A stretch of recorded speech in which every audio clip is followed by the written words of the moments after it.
Okay, so I forgot to do a video intro, but today we are making a buckwheat crust. It's buckwheat, sunflower seeds, and pumpkin seeds. Okay, so before we get started, I pre-prepped my ingredients. So this is sprouted buckwheat. I soaked it for about 15 minutes and then I rinsed it and left it in the strainer. And I just kept rinsing it overnight, let it sit, rinsed it again in the morning and let it sit. Here are my sun-dried tomatoes. I just have them soaking to rehydrate. And my pumpkin seeds and sunflower seeds, you can use whatever combination that you want. I have a 1/4 cup of sun-dried tomatoes. They're gonna soak for about an hour. And the pumpkin seeds and sunflower seeds, they will end up soaking for about 2 hours. And then these I did yesterday, and just before I went to bed, I rinsed them really good. When I got up this morning, I rinsed them really good again.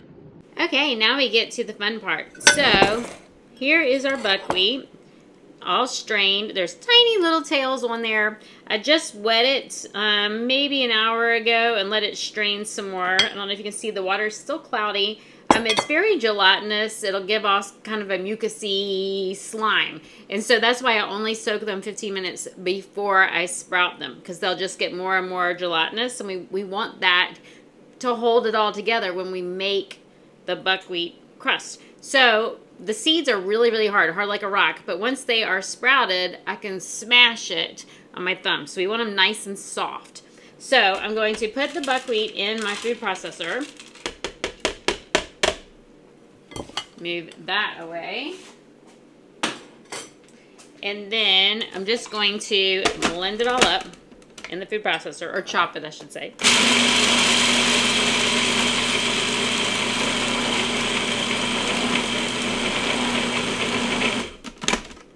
So buckwheat is usually used as a gluten-free grain by people who don't eat gluten. But it's not even really a grain. It's a pseudo grain.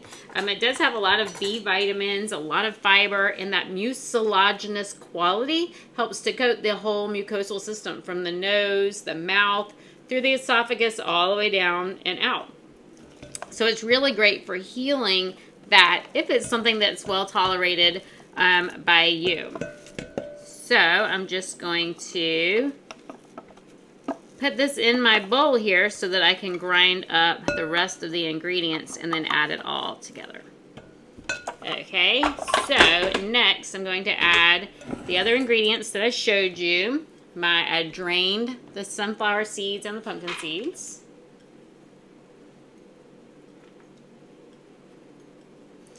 And then I'm going to add the sun-dried tomatoes. I drained them as well. So I'm not adding any more liquid. So I'm going to blend this up, or chop it. Okay, so this is a raw buckwheat crust. I like raw foods. The pumpkin seeds add a lot of zinc and magnesium and potassium. Sunflower seeds are high in lecithin and lots of vitamin E in both of these seeds. So lots of nutrition here as well as the fiber. Vitamin E is one of those things that a lot of us are missing in our diet. So now it's semi-blended, I'm going to add my buckwheat. Do you see how well I blended that? So it's like a dough already. So I could use it plain, how it is. But buckwheat really doesn't have much flavor. So the sun-dried tomatoes give it a nice burst of flavor. And then the seeds help to give it a little bit more texture. But now I need to flavor it up a little bit more. So I'm going to add tomatoes. It is a pizza crust. So I'm adding tomatoes, and then I'm going to add some olive oil. This is completely optional to you, but it just gives me the right mouth feel when I eat it. So only about a tablespoon of olive oil. It was 1 small tomato. So 1 small tomato, that was probably a 1/2 tablespoon of olive oil. I'm going to put in a 1/2 teaspoon of sea salt. So sea salt has a lot more minerals in it than your regular table salt. Your regular table salt only has sodium and chloride, and it's usually processed with aluminum. And whereas this pink sea salt is less refined, contains a lot more of the other minerals. Now you do need to read about the source and things like that, of course. And then I'm going to add about a 1/2 tablespoon of Italian seasoning. So I make my own I usually combine oregano, basil, a little bit of rosemary, some garlic and onion, a little bit of thyme, and some cayenne pepper. There's lots of good recipes on the internet for Italian seasoning, or buy one that's already made. But when you buy it, look at it. It should have, look at the ingredients. I had one that was my favorite, and it had sugar added to it. No wonder it was my favorite, right? Why would they put sugar in there? I could add sugar if I want sugar. Anyway, read the ingredients or make your own. So I'm going to put about a half a tablespoon in here, maybe a little bit, maybe 3/4 of a tablespoon. I like a lot of spice. Oh, I also put cayenne in mine as well. Okay, so we have all of our herbs. We have our salt, our buckwheat, our seeds. Now, if you don't want pumpkin seeds and sunflower seeds, put whatever nuts and seeds you want in there. It really doesn't matter. It's a very forgiving recipe. So now I'm going to turn it into a dough. For those of you concerned about iron or zinc, when we combine the raw tomato, it's very high in vitamin C, and that vitamin C helps us to absorb the iron and the zinc, and so that is fabulous. Now, those kind of compete against each other, but that's a whole nother topic of discussion. Okay, so here is our batter. You can see it is just like a batter. Let me make some room here so that you can see what I am going to do.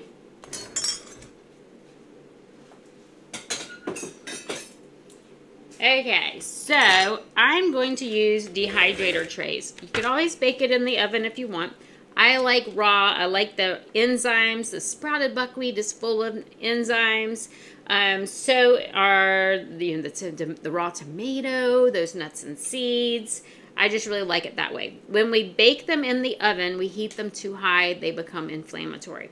Now, there's three different methods. You could bake it in the oven just like you do a regular pizza crust, just knowing that it's not quite as healthy. So that will be okay.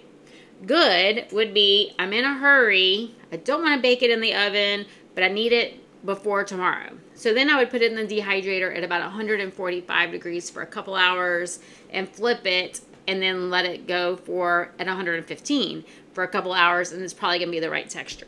What best is to keep it at 115, not heated above 118. That way it's really considered raw, and I just leave it in there. I go and I check on it, flip it all over if I can, and pull the back off, and then let it continue going. So we'll see what happens. I may flip it before I go to bed. It's already almost 6 o'clock or 5 o'clock. Time is it? It's 5:30. So I'll probably try to flip it before I go to bed, and I'll videotape that when I do. Now, I prefer a silicone mat like this, but you can always use parchment paper, or even just, this is not a Teflon sheet, but it is a dehydrator non-stick sheet that you can buy on Amazon and cut to fit. Either one works. So I'm going to get my spatula again. Scoop it out onto my little sheet here. Now, I could make one giant pizza with this dough. I think that's what I'll do. And I want to spread it to about a 1/4 inch thick. Well, this silicone pan, I don't know if I have enough dough to fill the silicone pan, is a 1/4 inch high on the edges. And so I can just spread it across, and I'll know if it's the right thickness. That's an easy way to tell how thick it is, right? And then I like to make the outside edges a little bit thicker than the inside, just like a traditional pizza, to help hold my toppings on when I make the pizza. For my pizza, I'm going to put on a dairy-free cheese that I'll make tonight. I'm doing my meal prep. So I'll make my dairy-free cheese, I'll make my marinara, and then I'll just add some slices of tomato, sliced bell peppers, maybe some marinated mushrooms and olives on top of the pizza. I don't really like olives, but my family does. Okay, so there's all of my dough. I prefer an offset spatula like this one here. That makes it so easy to cover the board. You can get a smaller one or a big one. I like the big one for this.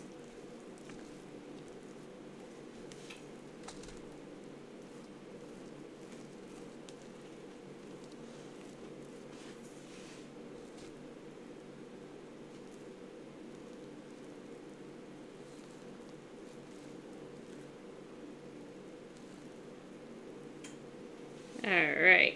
Now I could have just made circles and put it in 2 pans. I could have made a small, like a personal pan pizza in the shape of a circle on this one and another one on the other one, but I didn't feel like doing that today.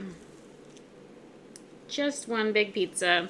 And because I do like it thicker on the edges, I'm going to kind of press down without going too far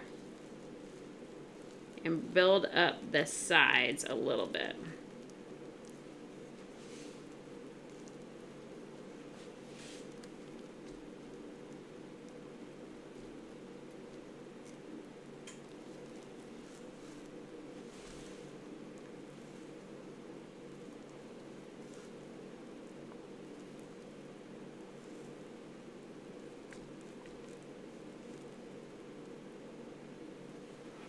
Of course, when we eat square pizza, I always think of school. The school square pizza. And you never really had an edge. That's probably why it was so awesome. I was never a big edge person. Now, something that I like to do while the pizza crust is nice and warm, when I first take it out of the dehydrator, I will cut a garlic clove in half, if I remember, and rub it with the garlic. That way it has a nice garlic flavor right out of the warm dehydrator.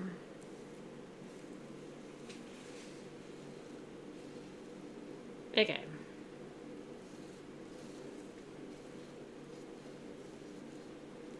A little lumpy, trying to get the lumps out. I could always sprinkle some fresh herbs and press them in.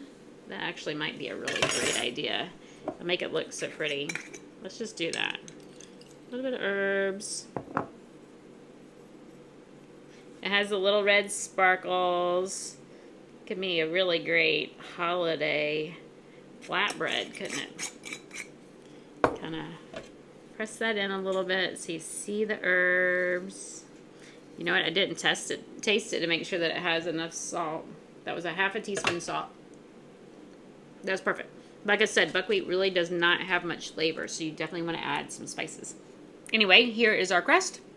I'm going to go stick it in my dehydrator, and then I'll show you when I flip it. Okay, so here's my pizza crust. I left it in there all night. I never flipped it, and so you can see it's starting to crack a little bit. If I try to lift up the edges, it may crack. So what I'm going to do is I'm going to put a sheet on top, a dehydrator sheet, with another tray, and then flip it over.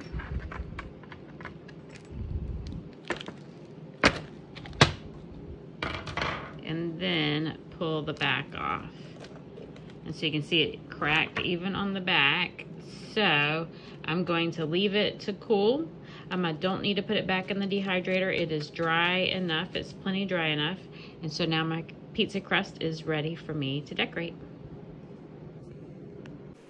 Okay, so here is our pizza crust. You can see it has a little bit of some cracks there, which are fine. They don't go all the way through. But I did break a corner piece off, so I wanted you to see. So it could be a cracker. That could be really good. But because it's brittle and it's more than what one person would eat, I forgot, it's better if you go ahead and score it before you dehydrate it. Go ahead and make it into those individual slices or pieces. This will be fine. It just will be kind of rugged when I break it up. So what I like to do is I make my own marinara. So this is a raw marinara that I'm going to spread out onto the crust. You can use whatever marinara you like, of course. That crust is delicious, actually. It would be a great cracker. And you can, when I tap on it, you can hear it's really hard and crispy. But it's thick enough that it's not going to get soggy with my sauce. So now I'm going to add my cheese. My cheese is a little more liquidy than I like it to be. You can see I can pour it. And this is just a cashew hemp seed cheese. I have a couple of cheeses in my YouTube. You can always go there to find more. That was really good. Okay, so now I'm going to lay on my tomatoes.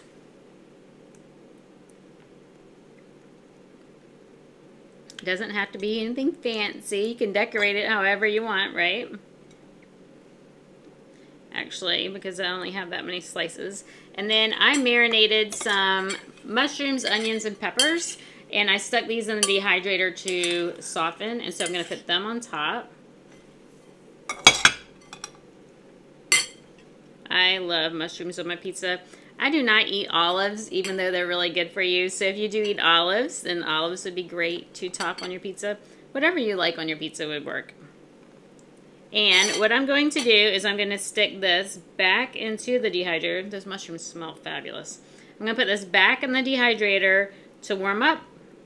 And then I'll be eating it later. I'm just going to warm it in the dehydrator for maybe 30 minutes. Okay, so here is my pizza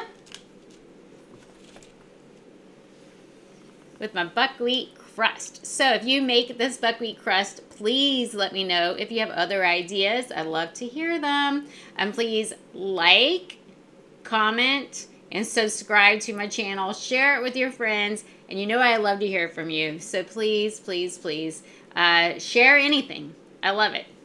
Enjoy!